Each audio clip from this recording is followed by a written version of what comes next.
آیت نمبر 14 سورہ مجادلہ پارہ نمبر 28۔ نحمدہ و نصلی علی رسولہ الکریم، اما بعد، اعوذ باللہ من الشیطان الرجیم، بسم اللہ الرحمن الرحیم۔ الم تر الی الذین تولوا قوما غضب اللہ علیہم ما هم منکم ولا منہم ویحلفون علی الکذب وهم یعلمون۔ صدق اللہ العظیم۔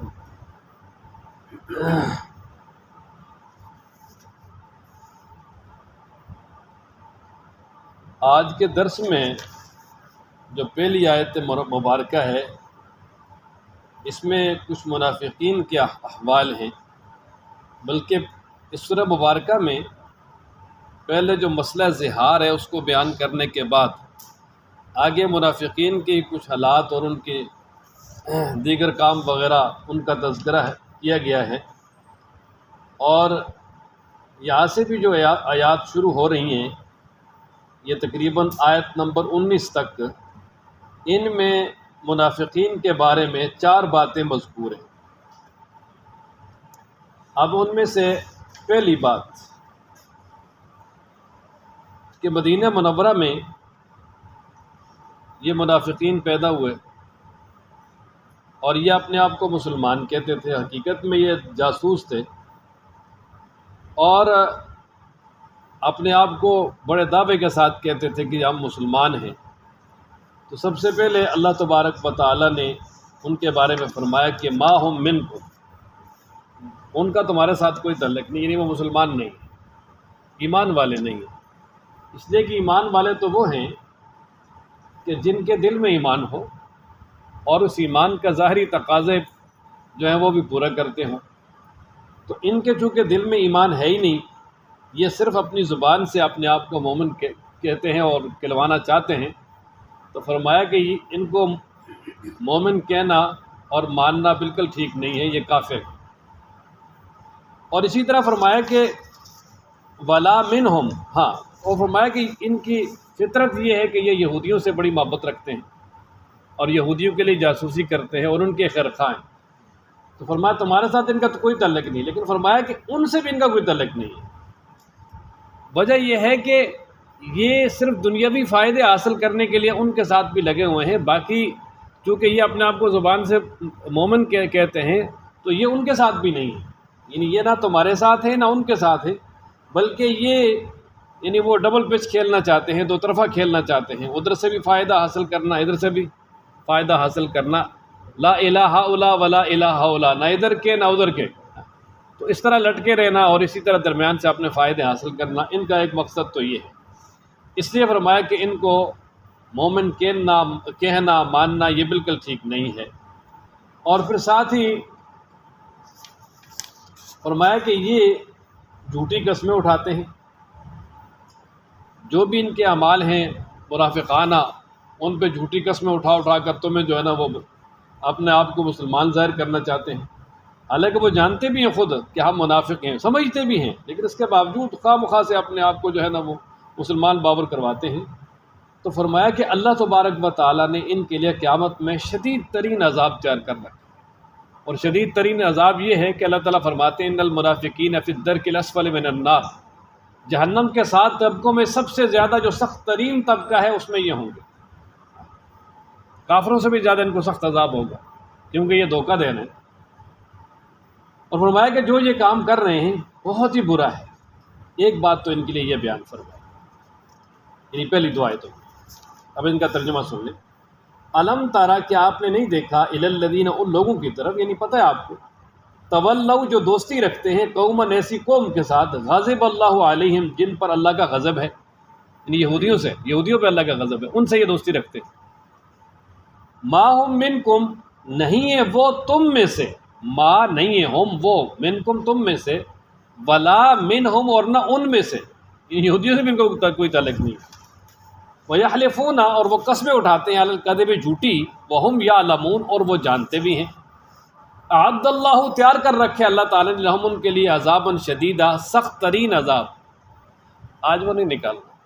سخت ترین عذاب۔ انہم، بے شک وہ، ساء، بہت ہی برا ہے، ما کانوا یعملون، جو وہ کرتے تھے، کہ دنیا میں جو وہ منافقانہ چالیں چل کے جو وہ غلط کام کرتے تھے، فرمایا وہ بہت برا کام ہے، تو اچھا کام نہیں ہے، اس لیے کہ منافقانہ چال چلنا یہ اللہ تعالیٰ کو انتہائی ناپسندیدہ ہے۔ وجہ یہ کہ وہ انسان دو منہ ہے، نہ ادھر کا ہے نہ ادھر کا ہے، اس لیے فرمایا کہ بہت ہی برا کام وہ کر رہے ہیں۔ دوسری بات ان کے بارے میں فرمائی کہ منافقین جو مسلمانوں کے سامنے جھوٹی قسمیں اٹھاتے ہیں، وہ صرف اپنے لیے ڈھال بنانے کے لیے، ان کی وہ جھوٹی قسمیں جو ہے نا وہ ان کے لیے ڈھال ہیں، وہ بچاؤ کا ذریعہ، تاکہ مسلمان بھی ہمیں کچھ نہ کہے اور ان سے بھی ہم فائدہ حاصل کرتے رہیں۔ اور دوسری بات یہ ہے کہ وہ مسلمانوں کے ساتھ اس طرح کے دوستانہ تعلقات رکھ کے اپنے آپ کو مسلمان ظاہر کر کے اس طریقے سے جو نئے آنے والے مسلمان ہیں ان کو روکنا چاہتے ہیں، لوگوں کو ایمان سے روکنا چاہتے ہیں، کیونکہ ایک ہوتا ہے نا باہر بیٹھ کر ان کو روکنا، مطلب اپنے آپ کو کافر ظاہر کر کے، اس سے ان کو اتنا فائدہ نہیں ہوتا تھا۔ اپنے آپ کو مسلمان ظاہر کر کے، یار ہم بھی مسلمان ہیں اور ہم نے یہاں اندر بیٹھ کے دیکھا ہے ان میں کوئی ایسی بات نہیں ہے، لہذا تم بھی ہمارے ساتھ ہو جاؤ، دنیاوی فائدے حاصل کرو، اور باقی یہ ہے کہ دل سے اپنے آپ کو مسلمان نہیں بنانا، یعنی ان کے عقائد کو خراب کرنے کی کوشش کرتے تھے یہ ہر نئے آنے والے مسلمان کی۔ اس لیے فرمایا کہ ان کا یہ کام ہے، تو اس کی وجہ سے فرمایا کہ اللہ تبارک و تعالیٰ نے ان کے لیے ذلیل کرنے والا عذاب تیار کر رکھا ہے، انتہائی وہ ذلیل ہوں گے۔ اور ظاہر ہے کہ منافق کی منافقت ظاہر ہو جائے تو اس سے بڑی ذلت کیا ہے؟ اللہ تعالیٰ نے بہت سارے مقامات پر بھی ان کی منافقت کو ظاہر کیا، بڑا واضح کیا، اور جتنی شرمندگی اللہ تعالیٰ ایسی شرمندگی سے محفوظ فرمائے۔ کسی بھی آپ آج کل دیکھ لیں کہ اگر کوئی آدمی دو رشتوں کے درمیان منافقت کر رہا ہو، عملی منافقت، ان میں دراڑیں ڈالنے کے لیے، اب دونوں کو پتہ چل جائے یار یہ بندہ منافق ہے، تو اب کتنی زیادہ اس کی بے عزتی ہوگی، کوئی بھی اس کی قدر نہیں کرے گا، ہر آدمی اس کو بری نظر سے دیکھے گا۔ تو اب پوری دنیا کے سامنے اب برا ہو جانا، اس سے بڑی ذلت بھی کوئی نہیں ہے۔ تو ایک تو دنیا میں اللہ تعالیٰ ان کو اس طرح ذلیل کرے گا، پھر آخرت کا عذاب بھی ہے۔ اور ساتھ ہی فرمایا کہ جو وہ پیسہ کما رہے ہیں نا اس طرح منافقت کر کے فائدے حاصل کر رہے ہیں، وہ مال اور اولاد بالکل بھی اللہ کے سامنے انہیں کوئی کام نہیں آئے گی، ان کے لیے اللہ نے جہنم کی آگ تیار کر رکھی ہے اور وہ اس میں ہمیشہ رہیں گے۔ فرمایا نا اتخذوا، انہوں نے بنا لیا ہے، ایمانہم، اپنی قسموں کو، جنتاً ڈھال، سپر، فصدوا، پس انہوں نے روکا، عن سبیل اللہ، اللہ کے راستے سے، فلاحم، پس ان کے لیے، عذاب، عذاب مہین، ذلیل کرنے والا، رسوا کرنے والا۔ لن تغنیا، ہرگز کام نہیں آئے گا، عنہم، ان کے، اموالہم، ان کے مال، ولا اولادہم، اور نہ ان کی اولاد، من اللہ، اللہ کے بدلے، یعنی اللہ کے سامنے، شیء، کچھ بھی، اللہ تبارک و تعالیٰ کہ ہاں انہیں کوئی چیز بھی جو ہے نا آخرت میں فائدہ نہیں دے گی۔ اولئک، وہی لوگ ہیں، اصحاب النار، جہنم والے، ہم وہ فیہا، اس جہنم میں، خالدون، ہمیشہ رہیں گے۔ یوم یبعثہم اللہ، اب ان منافقین کے بارے میں چوتھی بات فرمایا کہ دنیا میں چونکہ وہ اپنے آپ کو بچانے کے لیے ایمان والوں کے سامنے جھوٹی قسمیں اٹھاتے جی ہم پکے مومن ہیں، اب ان کی یہی عادت بنی ہوئی ہے، قیامت والے دن جب اللہ تبارک و تعالیٰ میدان محشر میں اکٹھا کریں گے تو وہاں بھی قسمیں اٹھائیں گے، اور قسم اٹھائیں گے کہ ہم نے جی دنیا میں کوئی منافقت والا کام نہیں کیا، ہم نے غلط کام نہیں کیے بالکل بھی، اور وہ سمجھیں گے یار ہم نے کوئی بات بنا لی ہے، بچ جائیں گے۔ تو فرمایا کہ یہ جھوٹی قسمیں وہاں ان کو بچا سکتی نہیں، اس لیے کہ اللہ تبارک و تعالیٰ تو علیم بذات الصدور ہے، اللہ تبارک و تعالیٰ تو جاننے والا ہے، اللہ تبارک و تعالیٰ کو پتہ ہے کہ وہ پکے جھوٹے ہیں، لہٰذا رب ذوالجلال قیامت والے دن پھر ان کو ان کے کیے کا پورا بدلہ دے گا۔ فرمایا نا یوم، جس دن، یبعث، اٹھائے گا، ہم، ان کو، اللہ تعالیٰ، جمیعہ، سب کے سب کو، کہ جس دن اللہ تبارک و تعالیٰ ان تمام کو میدان معاشر میں قبروں سے اٹھا کر اکٹھا کرے گا، فیحلفون، پس وہ قسمیں اٹھائیں گے، لہو، اللہ کے سامنے، کما، جس طرح، یحلفون، یہ قسمیں اٹھاتے، لکم، تمہارے سامنے، کہ جس طرح آپ ہمارے سامنے قسمیں اٹھاتے ہیں ایسے وہاں بھی اٹھائیں گے، جی ہم تو منافق نہیں تھے۔ وَيَحْسَبُونَ، اور وہ گمان کرتے ہیں، انہم، کہ بے شک وہ، علی شیء، کسی چیز پر ہے، یعنی انہوں نے کوئی بات بنا لی ہے، وہ یہ سمجھیں گے، تو فرمایا ایسا نہیں ہے، بلکہ الا، خبردار، انہم، بے شک وہ، ہم الکاذبون، پکے جھوٹے ہیں۔ یہ ہم جو دوبارہ تاکید کے لیے ہے، ان بھی تاکید کے لیے۔ استحفظ علیہم الشیطان، اب چوتھی بات ان کے بارے میں بیان فرمائی کہ اصل میں جب نبی پاک صلی اللہ تعالیٰ علیہ وآلہ وسلم کی بعثت ہوئی تو ابتدائی دشمن تو مشرکین مکہ تھے، شیطان کا سب سے بڑا ہتھیار وہ تھے۔ پھر جب مدینہ منورہ میں چلے گئے، طاقت میں آ گئے، تو پھر دو مخالف اور سامنے آ گئے، ایک تو جو ہے نا وہ یہودی مدینہ کے، اور دوسرا جو ہے نا منافق۔ یہودیوں سے جو ہے معاہدہ ہو گیا، مشرکین سے جنگیں بھی ہوئی، پھر یہودیوں سے بھی ہوئی، اور منافقین جو انہوں نے سب سے زیادہ نقصان پہنچایا، کیونکہ یہ تو مارے آستین ہے، کہتے ہیں نا آستین کا سانپ جو ہے اپنا بن کے جو کرے تو وہ زیادہ نقصان پہنچاتا ہے۔ تو اللہ تبارک و تعالیٰ ان منافقین کے بارے میں اور اسی طرح کفار ان کے بارے میں فرماتے ہیں کہ ان پر شیطان کا تسلط ہو گیا، شیطان جو ہے وہ ان کا دوست بن گیا ہے، اور شیطان نے مکمل ان پہ جو ہے وہ قبضہ کیا ہوا ہے۔ اللہ تبارک و تعالیٰ دوسرے موقع پر ارشاد فرماتے ہیں کہ جو اللہ کے ذکر سے دوری اختیار کرے گا تو اللہ تبارک و تعالیٰ فرماتے ہیں ہم اس کے لیے شیطان کو دوست بنا دیں گے، فساء قرینا نقیض لہ، ہم اس کے لیے شیطان کو دوست بنا دیں گے، اور وہ شیطان اس کا دوست بن جائے گا، اور بہت برا دوست ہے، ہر وقت اس کے ساتھ رہے گا، اس کو بہکائے گا، گمراہ کرے گا، شیطان کا گویا اس پر تسلط اور قبضہ ہو جائے گا۔ تو فرمایا کہ یہ جو منافقین ہیں ان پر بھی شیطان کا تسلط ہے، جس کی وجہ سے شیطان نے ان کو اللہ کی یاد سے دور کر دیا، اللہ کی یاد کو بھلا دیا ہے، انہوں نے اللہ کو یاد کرنا ہی چھوڑ دیا ہے، یہ سمجھتے ہی نہیں کہ اللہ بھی کوئی ذات ہے۔ اگر یہ اس بات کو یقین کرے تو یہ منافقت کرے۔ اور فرمایا کہ جب یہ شیطان کا ان پر تسلط ہو گیا تو یہ شیطان کی جماعت ہے، شیطان کا گروہ ہے، شیطان کا یہ یعنی لشکر ہے، اور فرمایا خبردار سنو، شیطان کا لشکر ہی نقصان اور خسارے میں ہے۔ دنیا کا فائدہ تو چلو کچھ ان کو مل جائے گا، لیکن آخرت میں تو تباہ و بربادی ہے۔ فرمایا نا استحفظ علیہم الشیطان، غلبہ پا لیا ہے ان پر شیطان نے، فانسا، پس بلا دیا ہے، ہم ان کو ذکر اللہ، اللہ کی یاد، فانساہم، ان کو بلا دی ہے، ذکر اللہ، اللہ کی یاد، اولئک، یہی لوگ ہیں، حزب الشیطان، شیطان کا گروہ، الا، خبردار، انا، بے شک، حزب الشیطان ہے، شیطان کا گروہ اور لشکر، ہم الخاسرون، ہی خسارے میں ہے۔ ان الذین یحادون اللہ ورسولہ، رب ذوالجلال فرماتے ہیں کہ جو اللہ اور اس کے رسول کی مخالفت کرتے ہیں تو فرمایا وہی لوگ ذلیل و خوار ہوں گے۔ اب دنیا میں کچھ دن لازماً جو ہے وہ ان کا غلبہ بھی رہے گا، سب کچھ رہے گا، لیکن انجام اور نتیجہ یہ ہوگا کہ اللہ تبارک و تعالیٰ ان کو ذلیل کرے گا۔ اور دیکھیں جو کفار تھے ان کے ساتھ ایسا ہی ہوا، نوح علیہ السلام کے مد مقابل آخر میں ذلیل، ہود علیہ السلام کے مد مقابل جتنے بھی کفار تھے آخر میں ذلیل، حضرت ابراہیم علیہ السلام کے مد مقابل، موسیٰ علیہ السلام کے مد مقابل، یہاں تک کہ مشرکین مکہ وہ بھی آخر میں کیا ہوا جی، ذلت و رسوائی سے دوچار ہوئے، ان کی ساری سلطنتیں سب کچھ ختم ہو گیا، کچھ بھی نہیں رہا۔ اللہ تعالیٰ پہلے رسولوں پہ ضرور تکلیفیں آئیں اور ان کے امتیوں پہ، ان کے ساتھ والوں پہ بھی ضرور تکلیفیں آئیں، لیکن بالآخر اللہ تبارک و تعالیٰ نے جو کفار ہیں ان کو ذلیل کیا۔ اور اللہ تعالیٰ فرماتے ہیں آگے جو حزب اللہ ہے، آگے اس کے بارے میں بیان فرمایا کہ حزب اللہ یعنی اللہ کے رسول اور اسی طرح ان کے جو ساتھ دینے والے ہیں ان کے بارے میں اللہ فرماتے ہیں کہ ہم نے یہ لکھ لی یہ بات کہ اللہ فرماتے ہیں کہ میں اور میرے رسول ہی آخر میں غالب آئیں گے، اور بالکل ایسا ہی ہوا ہے، اللہ کے رسول ہر موقع پر آخر میں جا کے غالب ہی آئے ہیں، اور جو کفار کا غلبہ ہے وہ بالکل ختم ہو گیا، کچھ بھی نہیں رہا۔ کیوں کہ اللہ تبارک و تعالیٰ ہی زور آور ہے، زبردست ہے، ساری جو ہے وہ طاقت رب ذوالجلال کے پاس ہی ہیں، اور اللہ تبارک و تعالیٰ پھر اپنے قوت کے ساتھ جب رسولوں کی مدد کرتا ہے تو پھر کفار کا جڑ سے خاتمہ ہو جاتا ہے۔ فرمایا نا ان الذین، بے شک وہ لوگ، یحادون اللہ، مخالفت کرتے ہیں، دشمنی رکھتے ہیں اللہ سے، ورسولہ، اور اس کے رسول سے، اولئک، وہی، فی الاذلین، وہ ذلیلوں اور خوار لوگوں میں سے ہوں گے، کتب اللہ، اللہ نے لکھ دیا ہے، یعنی اللہ نے یہ لوح محفوظ میں فیصلہ کیا ہوا ہے، لأغلبن، کہ ضرور میں غالب آؤں گا، لأغلبن انا،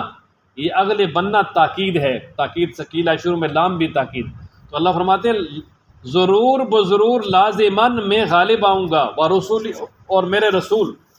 ان اللہ، بے شک اللہ تعالیٰ، قوی، زور آور ہے، عزیز، بہت زبردست ہے، طاقت والا ہے، اس کی طاقت کے مطابق کوئی بھی نہیں ٹھہر سکتا۔ لا تجد قوما یؤمنون باللہ والیوم الآخر۔ اچھا، اب چونکہ منافقین جو کہ رسول اللہ صلی اللہ علیہ وسلم کے دشمن تھے، ایمان والوں کے دشمن تھے، اور وہ منافقین یہودیوں کے ساتھ اور مشرکین کے ساتھ محبت رکھتے تھے، اور انہی کے وہ اعلیٰ کار تھے جو اللہ اور اس کے رسول کے دشمنوں میں سر فہرست تھے۔ اور ساتھ منافقین یہ بھی دعویٰ کرتے تھے جی ہم تو مسلمان ہیں، پکے مومن ہیں۔ تو اللہ تبارک و تعالیٰ فرماتے ہیں جی کہ کیا ایسی قوم کہ جو اللہ پر بھی جس کا ایمان اور آخرت پر بھی ایمان ہو، اور وہ ان لوگوں سے دوستی رکھیں جو اللہ اور اس کے رسول کے دشمن ہیں، کیا ایسا ہو سکتا ہے؟ ہمیں کبھی بھی نہیں ہو سکتا، کیونکہ فرمایا جو اللہ کے دشمنوں سے دوستی رکھنے والے وہ مومن نہیں ہیں۔ ہاں، جو اللہ اور اس کے رسول پر جن کا ایمان ہے، فرمایا وہ کافروں سے دوستی رکھ ہی نہیں سکتے، اگرچہ وہ کافر ان کے کیا ہوں جی، ماں باپ ہوں، اگر ان کے بہن بھائی ہوں، اگر ان کی اولاد ہو، ان کا کنبہ خاندان ہو، فرمایا کہ ان سے وہ کبھی بھی دوستی اور محبت نہیں رکھ سکتے، اللہ کے مقابلے میں کبھی ان سے محبت نہیں کریں گے، بلکہ ان کی ساری کی ساری محبت اللہ تبارک و تعالیٰ سے ہوگی۔ اور اگر اللہ تبارک و تعالیٰ کے مقابلے میں کوئی کنبہ خاندان بھی آ جائے، ماں باپ بھی آ جائیں، بہن بھائی بھی آ جائیں، اولاد بھی آ جائے، وہ اس کو معاف نہیں کریں گے، نہیں چھوڑیں۔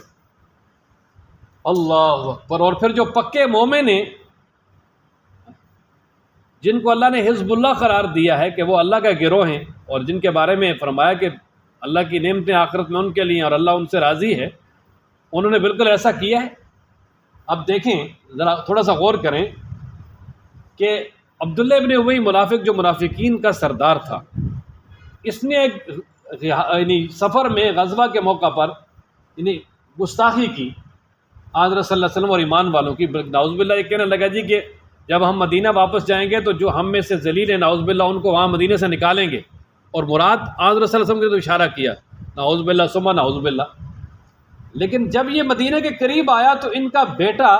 حضرت عبداللہ جو کہ صحیح مومن تھا، نبی پاک صلی اللہ علیہ وسلم سے بڑی محبت رکھتا تھا، اب دیکھ لیں باپ رئیس المنافقین ہے اور بیٹا کیا ہے جی، اللہ اکبر۔ اسی کی دلجوئی کے لیے نبی پاک صلی اللہ علیہ وسلم ظالم کی جنازہ پڑھانے کے لیے بھی آپ علیہ السلام تشریف لے گئے، اور آپ علیہ السلام نے انہوں نے کہا کہ کرتا دے دیں، چلو اس کو پہنا دیں، تو آپ علیہ السلام نے فرمایا میرا کرتا فائدہ تو نہیں دیتا، لیکن میں اس کی دلجوئی کے لیے وہ بھی دے دیا۔ لیکن بیٹا جو ہے نا، اس کی محبت دیکھیں حضرت صلی اللہ علیہ وسلم کے ساتھ، کہ جب وہ باپ مدینہ کے قریب ہوا تو یہ تلوار لے کے راستہ میں کھڑا ہو گیا اور کہنے لگا بھائی اپنی زبان سے کہے کہ میں ذلیل ہوں، میں خوار ہوں، میں ذلیل ہوں، میں خوار ہوں، تو اگر نہ میں تیری گردن اڑاؤں۔ اور اس نے کہا، بالکل اس کے منہ سے کہلوایا، اور اس نے کہا میں زندہ رہوں، اور تو آپ علیہ السلام کے بارے میں یہ الفاظ کے باپ سے کہلوا کے چھوڑا۔ تو دیکھو نا، اللہ اور اس کے رسول کے مقابلے میں باپ سے محبت ہے نہیں۔ اسی طرح حضرت ابوبکر صدیق رضی اللہ تعالیٰ عنہ کے والد مسلمان نہیں ہوئے تھے، انہوں نے کفر کی حالت میں آپ حضرت صلی اللہ علیہ وسلم کی گستاخی میں کلمہ نکال دیا، انہوں نے تھپڑ مار دیے تھے باپ۔ کہا بھی جی آپ کا باپ نے فرمایا، آپ علیہ السلام کے بارے میں بات کرتا ہے کہ میرے پاس تلوار ہوتی میں گردن اڑا دیتے۔ حضرت ابوبکر کے بیٹے نے اپنے باپ سے کہا جی کہ غزوہ احد کے موقع پر آپ کئی بار میری تلوار کی زد میں آئے اور میں نے آپ کو چھوڑ دیا۔ حضرت ابوبکر نے کہا اگر خدا کی قسم تو میری تلوار کی زد میں ایک مرتبہ بھی آ جاتا میں تجھے کبھی نہ چھوڑتا۔ آج وہ مسلمان ہو گئے تھے۔ حضرت عمر رضی اللہ تعالیٰ عنہ نے اپنے ماموں ہشام بن جو حارث کو جو ہے اس موقع پہ قتل کیا جنگ میں۔ حضرت ابو عبیدہ مشہور ہیں صحابی، انہوں نے تو اپنے باپ کو جو ہے نا وہ جب جنگ میں مد مقابلہ ہے اس کو ختم کر دیا۔ نبی پاک صلی اللہ علیہ وسلم نے غزوہ بدر کے موقع پر 3 لوگوں کو پکارا، پہلے انصار گئے نا مقابلے میں، تو وہ کہنے لگے جی انصار کو کیوں لاتے ہو، ہمارے اپنے لاؤ۔ تو آپ علیہ السلام نے فرمایا جی کدھر ہے علی، کدھر ہے حمزہ، کدھر ہیں عبیدہ بن حارث رضی اللہ تعالی عنہم اجمعین، یہ تینوں حضرات آئے، ادھر سے بھی آ رہا ہے عتبہ آ رہا ہے، عتبہ بن ربیعہ، شیبہ بن ربیعہ، ولید بن ربیعہ، تینوں آ رہے ہیں، تینوں بالکل خاندان کے۔ لیکن اللہ اور اس کے رسول کے مقابلے میں خاندان بھی کوئی اہمیت ہے؟ اب تینوں کو جو ہے وہ جہنم پہنچا کے واپس آئیں، تینوں کو کیا کر کے جی جہنم پہنچا کے واپس آئیں۔ تو یہ بات ہے کہ فرمایا جو اللہ اور اس کے رسول پر ایمان رکھتے ہیں، آخرت پہ ایمان رکھتے ہیں، فرمایا وہ اللہ کے دشمنوں سے کبھی بھی محبت نہیں رکھتے۔ اور یہ جو منافقین دعویٰ کرتے ہیں جی ہمارے اندر ایمان ہے، اور پھر ساتھ جا کے ان سے محبتیں بھی رکھتے ہیں، اور سارے ان کے ہی جو ہے نا یہ خیرخواہ بنے ہوئے ہیں، فرمایا یہ مومن ہو سکتے ہیں؟ یہ نہیں ہو سکتے۔ مومن وہ ہیں جو صرف اللہ سے محبت رکھتے ہیں اور اللہ کے رسول سے۔ فرمایا نا لا تجدو، تم نہیں پاؤ گے قومن ایسی قوم کو کہ یؤمنون کہ وہ ایمان رکھتی ہے باللہ اللہ پر، والیوم الآخر آخرت کے دن پر، یوادون کہ وہ دوستی کریں، من ان سے، حاد اللہ و رسولہ جنہوں نے مخالفت کی اللہ اور اس کے رسول کی۔ فرمایا کہ ان سے دوستی کریں جنہوں نے اللہ اور اس کے رسول کی مخالفت کی۔ فرمایا مومنوں کو آپ ایسا بالکل بھی نہیں پائیں گے، مومن بالکل ان سے ایسی محبت نہیں کریں گے۔ وَلَوْ كَانُوا آبَاءَهُمْ اگرچہ وہ ہوں ان کے باپ دادا، او ابناءہم یا ان کے بیٹے، او اخوانہم یا ان کے بھائی، او عشیرتہم یا ان کے کنبہ خاندان والے، اولئکا یہی لوگ ہیں، کاتبہ لکھ دیا ہے، فی قلوبہم ان کے دلوں میں، الایمان ایمان، کہ ان کے دلوں میں اللہ نے ایمان لکھ دیا ہے۔ اب ایمان کے لکھنے کا مطلب یہ ہے کہ اللہ تعالیٰ نے ان کے ایمان کو دلوں پہ ایسے ثبت کر دیا ہے جس طرح پتھر پہ لکیر، جس طرح کیا جی پتھر پہ لکیر ہے، کہ پتھر پہ لکیر جس طرح کہتے ہیں وہ مٹتی نہیں ہے کیونکہ اس کو کھود کے بنایا جاتا ہے نا جی۔ تو فرمائی ایک مثال دے دی کہ دلوں میں ایمان لکھ دیا، دلوں کے اندر، فی قلوبہم ان کے دلوں میں، ان کے اندر ایمان لکھ دیا، یعنی وہ اندر سے مومن ہیں اور بڑے پکے مومن ہیں، ان کا ایمان کوئی نکال سکتا نہیں۔ اللہ اکبر۔ وَأَيَّدَهُمْ اور اللہ نے ان کی مدد کی ہے، بِرُوحٍ مِّنْهُ اپنے فضل سے، کہ اللہ تبارک و تعالیٰ نے خصوصی طور پر ان کو ایک روحانی فیض اور ایک غیبی مدد کے ذریعے اللہ تبارک و تعالیٰ نے ان کی مدد کی ہے۔ یعنی آپ یوں سمجھ لیں کہ دنیا میں کامیابی ان کے قدم چومے ہیں، اور ایسا ہی اللہ تعالیٰ نے بڑی کامیابی دی۔ اب جن کے بارے میں اللہ تعالیٰ فرما رہے ہیں جی کہ نبی پاک صلی اللہ علیہ وسلم کے وہ ساتھی اور دوست، احباب، صحابی، حضرت صلی اللہ علیہ وسلم پر ایمان لانے والے، جنہوں نے اپنے خاندان، کنبہ، بہن بھائی، ماں باپ سب کو جو ہے قربان کیا، اور ان کے دلوں میں اللہ نے ایمان لکھ دیا، تو آج اگر ان پہ کوئی جو ہے وہ الزام لگاتا ہے یا بری بات کہتا ہے تو اپنا ایمان ہی برباد کرتا ہے، ان کو کوئی فرق نہیں پڑتا۔ اللہ اکبر۔ ان کی عزت کے لیے یہی کافی ہے کہ آپ علیہ السلام نے فرمایا جو ان سے محبت رکھے گا وہ مجھ سے، میری وجہ سے ہوگی، وجہ یہ، اور جو ان سے بغض رکھے گا اس کو بغض بھی میری وجہ سے ہوگا، وجہ یہ کہ وہ میرے ساتھی ہیں، باقی دنیا والوں کے ساتھ ان کی کون سی کوئی جائیداد شریک ہے۔ اور فرمایا وَيُدْخِلُهُمْ اور اللہ تعالیٰ ان کو داخل کرے گا، یہ آخرت کا انعام بیان کر دیجیے، وَيُدْخِلُهُمْ اور ایسے لوگوں کو داخل کرے گا اللہ تعالیٰ جنات ایسی باغات میں، تجری بہتی ہوں گی، من تحت الانہار ان کے نیچے سے نہریں، ہر طرح کے مشروبات کی نہریں نہریں ہوں گی وہاں، خالدین فیہا رہیں گے ہمیشہ اس میں، رضی اللہ عنہم رضی اللہ راضی ہو گیا ہے اللہ ان سے، ورضوا عنہ اور وہ اللہ سے راضی ہو گئے۔ اللہ اکبر۔ وہ اللہ کی ہر بات پہ راضی ہے، اللہ کے ہر فیصلے پہ راضی، اور پھر اللہ بھی ان سے راضی ہے۔ اللہ اکبر۔ یہ وہ خوش قسمت جماعت ہے جن کے لیے رضا کا اعلان دنیا میں ہے،